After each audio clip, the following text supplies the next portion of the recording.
আসসালামু আলাইকুম। সবাইকে শুভেচ্ছা জানাচ্ছি। মাসুম মাহবুব দেখছেন ওপেন দ্য ইউটিউব চ্যানেল এবং মাসুম মাহবুব ফেসবুক পেজ। প্রিয় দর্শক, বাংলাদেশ একদিকে আবারও নতুন করে উত্তেজনার দিকে যাচ্ছে। যেমন মধ্যপ্রাচ্যে ইরান, আমেরিকার মধ্যে উত্তেজনা বাড়ছে। বাংলাদেশে নতুন সরকার ক্ষমতায় বসার পর সবকিছু স্বাভাবিক ছিল।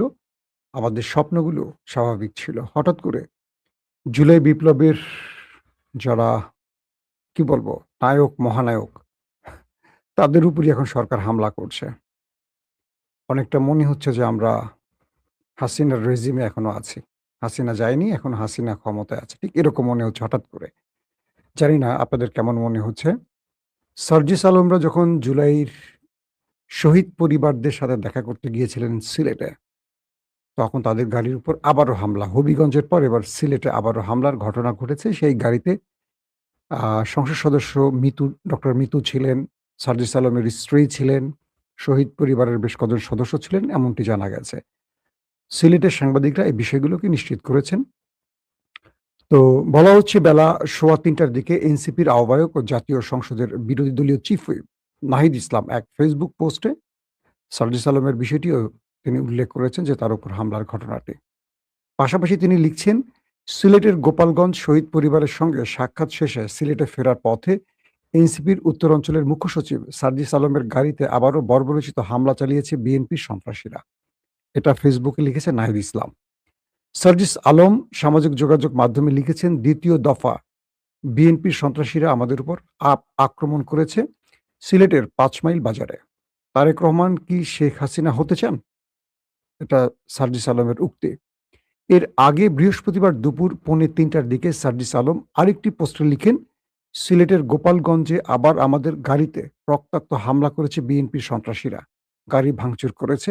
এদিকে সিলেটের পুলিশ জানিয়েছে গোপালগঞ্জে কর্মসূচি শেষ করে সিলেটের কানাইঘাটে যাওয়ার পথে সার্জিস আলমের গাড়ি লক্ষ্য করে ঢিল ছোড়ার ঘটনা ঘটেছে। এতে গাড়ির কাচ ভেঙেছে, কেউ হতাহত হয়নি। এখন একটা বিষয় আসছে নতুন করে, সেটা হলো হঠাৎ করে এই জুলাই বিপ্লবের যারা অন্যতম সৈনিক, আমরা তাদেরকে বলব যে তাদের নেতৃত্বে জুলাই সংগঠিত হয়েছিল। তাদের উপর সরকার দলীয়দের পক্ষ থেকে এই হামলা কেন? এটার উদ্দেশ্য কি? কারণ হতে পারে কি?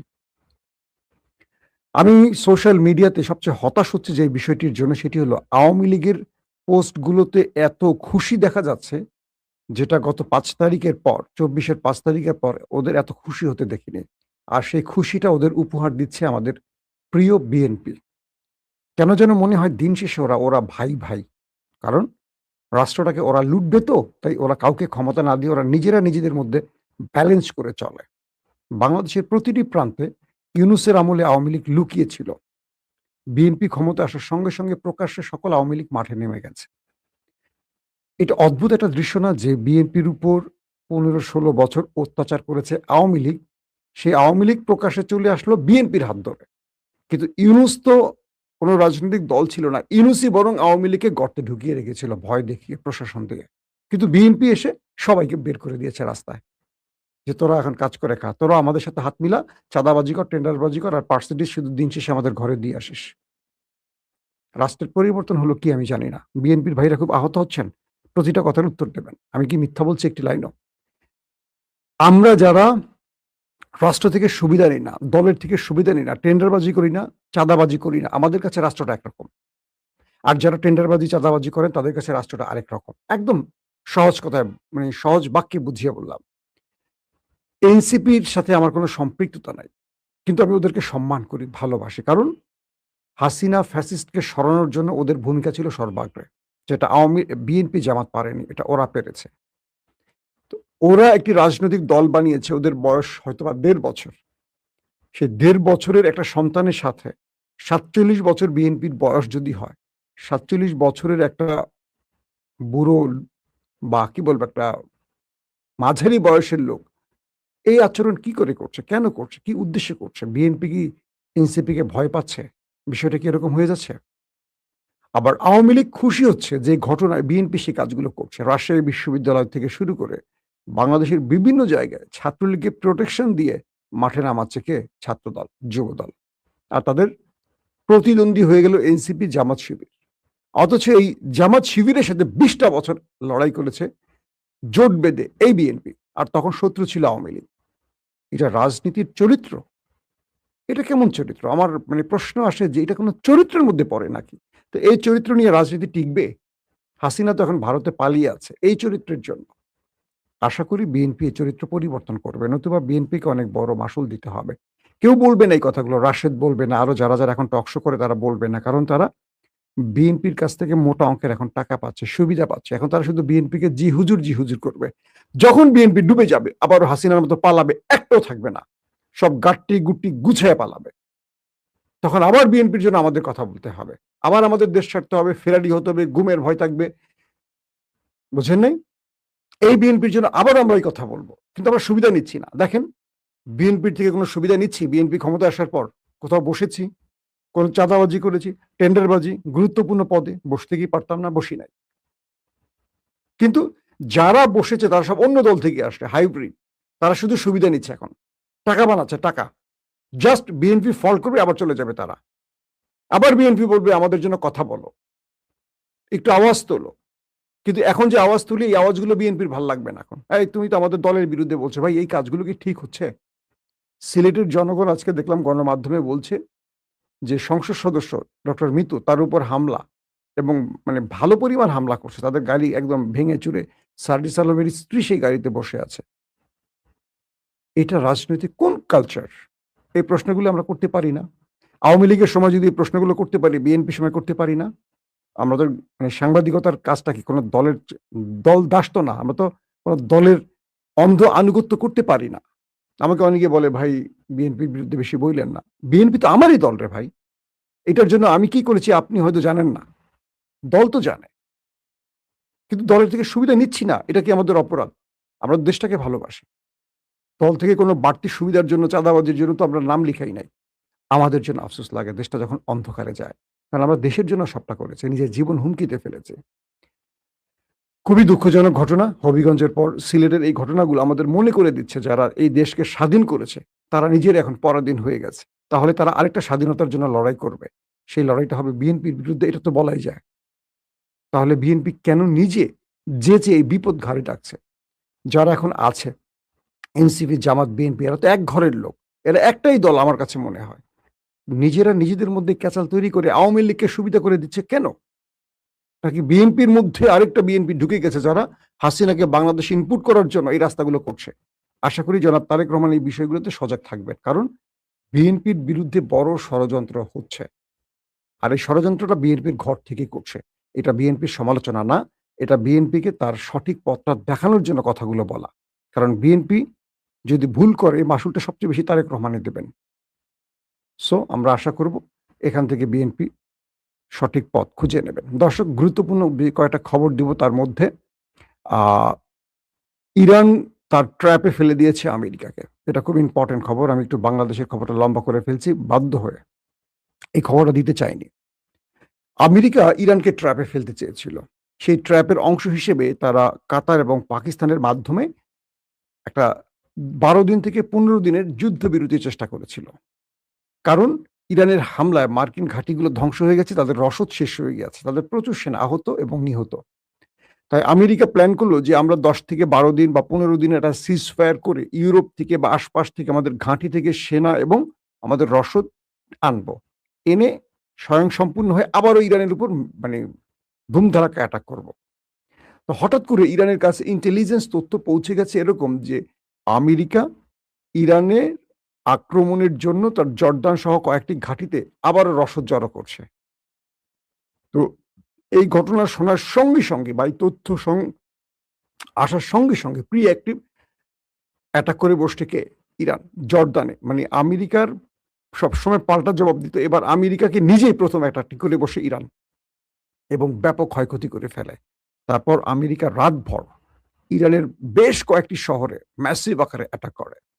এরপর সেই অ্যাটাকের জবাবে আইআরজিসি আজকে স্পষ্ট জানিয়েছে রাতভর মার্কিন হামলায় কেশমের ২টি আবাসিক বাড়িতে বাংকার ব্লাস্টার বোমা হামলা চালানো হয়। এতে একটি পরিবারের ৩ সদস্য, বাবা, মা ও এক শিশু নিহত হয় এবং আরো ২ শিশু আহত হয়েছে। বিবৃতিতে বলা হয়েছে যে এটা আমি ইরানের আইআরজিসির তথ্যটি দিচ্ছি আপনাদের, যে এই প্রতিশোধ হিসেবে আইআরজিসি অ্যারোস্পেস ফোর্স সকালে আল আজরাক বিমান ঘাঁটিতে মার্কিন F-35 যুদ্ধ বিমান ব্যবহৃত পার্কিং এবং রক্ষণাবেক্ষণ হ্যাঙ্গার লক্ষ্য করে বেশ কয়েকটি ব্যালিস্টিক ক্ষেপণাস্ত্র নিক্ষেপ করেছে। আইআরজিসি দাবি করছে যে এই হামলায় 3টি F-35 বিমান সম্পূর্ণ ধ্বংস হয়েছে, আরও 3টি মারাত্মক ক্ষতিগ্রস্ত হয়েছে এবং বেশ কয়েকজন মার্কিন কর্মকর্তা ও রক্ষণাবেক্ষণ কর্মী নিহত হয়েছে এটা ইরানের হামলায়।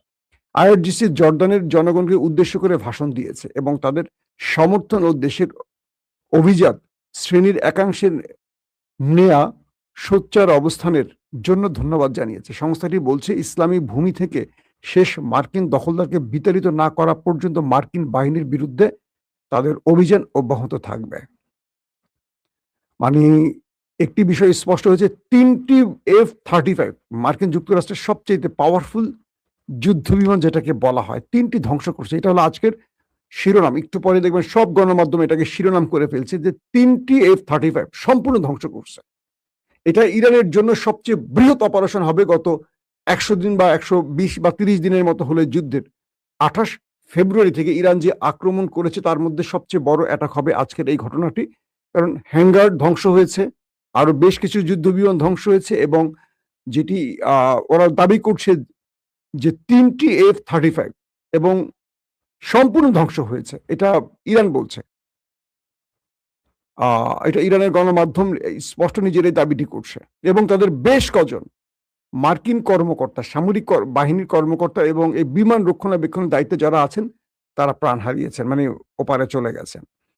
এটি আমি মনে করি আজকে ইরান আমেরিকাকে যে ধাক্কাটা দিল এটা তাদের আর সহজে কাটিয়ে উঠতে পারবে না এবং এটা করছে আইআরজিসির অ্যারোস্পেস ফোর্স, আর জায়গাটার নাম হলো আল আজরাক বিমান ঘাঁটি। এখানে মার্কিন F-35 গুলো অবস্থান করছিল।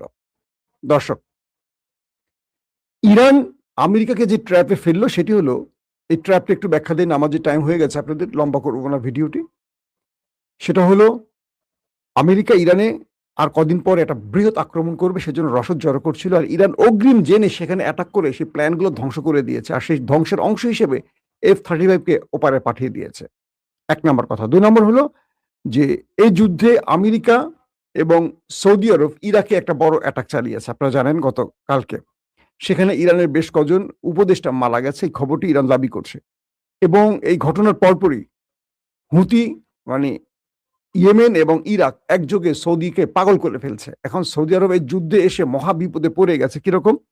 একদিকে লোহিত সাগরে তারা অবরুদ্ধ হয়ে পড়ছে হুতিদের কারণে সৌদি আরব। 2 নম্বর, হরমুজ প্রণালীতে তারা বিপদ সংকেতের মধ্যে আছে ইরানের বাহিনীর কারণে। 3 নম্বর, তাদের একটি শেষ পথ খোলা ছিল, সেটা হলো ইয়ানবু। এই ইয়ানবু বন্দরে আজ ড্রোন অ্যাটাক চালিয়েছে হুতিরা। অর্থাৎ সৌদি আরবের তেল রপ্তানির জন্য যে 3টি পথ, একটি হলো লোহিত সাগর, একটি হলো হরমুজ প্রণালী, আর শেষ ছিল ইয়ানবু বন্দর। এই 3টি পুরো ইরানের কন্ট্রোলে। সৌদি আরবকে মেরে তক্তা বানিয়ে ফেলতেছে আজকে 3টা পয়েন্ট থেকে, এবং বলা হচ্ছে তাদের যে লাস্ট ইস্ট ওয়েস্ট পাইপলাইন সেখানেও হামলা করেছে। এই পাইপলাইনটি ছিল শেষ সৌদির ভরসা, এখান থেকে তেলগুলো রপ্তানির কাজ করছিল। সেই ইস্ট ওয়েস্ট বন্দরে তারা শেষ পর্যন্ত পাইপলাইনে শেষ পর্যন্ত হামলা হয়েছে। বলা হচ্ছে এই লাইন থেকে প্রায় 70 লাখ ব্যারেল তেল প্রতিদিন রপ্তানি করত, এখন সেটা পুরোপুরি বন্ধ হয়ে গেছে। সৌদি এই যুদ্ধে প্রথম নিরপেক্ষ অবস্থানে থেকে একটা বাড়তি সুবিধা পাচ্ছিল এবং ইরানের সাথে তারা সম্পর্ক বিল্ড আপ করে চলছিল। হঠাৎ করে তারা গোপনে ইসরায়েলের ফাঁদে পা দেয় এবং ট্রাম্প তাদেরকে আশ্বস্ত করে যদি অ্যাব্রাহাম অ্যাকর্ডে স্বাক্ষর করে, ইসরায়েলের সাথে সম্পর্ক চুক্তিতে স্বাক্ষর করে, তাহলে তাদেরকে নিউক্লিয়ার প্রজেক্ট বা নিউক্লিয়ার বোমা বানানোর সব সহযোগিতা করবে। সৌদির মাথা গেছে এলোমেলো হয়ে এই প্রস্তাব পেয়ে। তারা আমেরিকার সাথে জোট বেঁধে ইরাকে হামলা করেছে। আমি তখনই বলেছি সৌদির কপালে দুঃখ আছে। আজকে দেখেন তাদেরকে চারদিক থেকে একা করে ফেলছে, এক ঘরে করে ফেলছে এবং বিভিন্ন পয়েন্ট থেকে সৌদির উপর হামলার কারণে সৌদির সকল তেলকূপগুলো এখন বন্ধের পথে। পুরো মধ্যপ্রাচ্য এখন তেল রপ্তানিতে মানে চরম হুমকিতে পড়ে যাবে। বিশ্ববাজারে তেলের দামের অবস্থা কি হবে চিন্তা করে। সৌদি আরব তার সবচেয়ে বড় ভুলটি করে এখন মাসুল দিচ্ছে।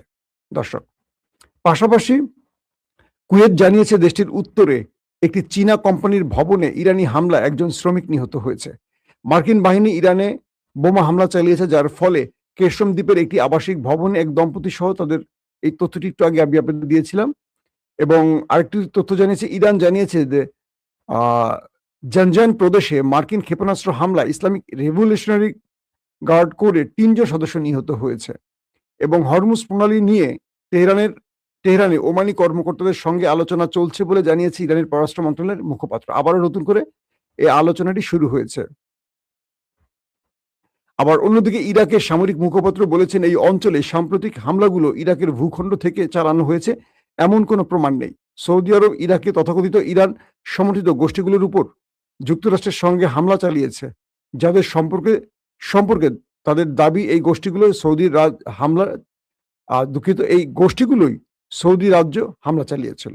এটি সম্পূর্ণ অভিযোগ। তারা মানে ইরাক বলছে যে ইরানের বিরুদ্ধে যে অভিযোগ করা হয়েছে বা ইরাক ব্যবহার করে সৌদিতে হামলা করছে, এটা মিথ্যা অভিযোগ। আর যার পরিস্থিতির আলোকে সৌদি আবার ইরাকে হামলা করছে, এটাকে কোনোভাবে তারা তাদের ভূখণ্ড রক্ষায় সৌদির এই হামলাকে তারা তীব্র নিন্দা জানিয়েছে, যেটা ইরাকের ভেতরে তারা কি করে হামলা করে আরেকটি রাষ্ট্রের ভেতরে। পাশাপাশি মার্কিন মধ্যস্থতা যুদ্ধবিরতি সত্ত্বেও গাজায় হামলায় ইসরায়েলি বাহিনী ২ শিশুসহ আরো ৪ জন ফিলিস্তিনিকে হত্যা করেছে। এই ফিলিস্তিনি হত্যা কেন যেন বন্ধ হচ্ছে না। এটা আসলে মানে পৃথিবীর কেউ আর গাজাকে চোখে দেখছে না। সবাই এখন সবাইকে নিয়ে ব্যস্ত আছে।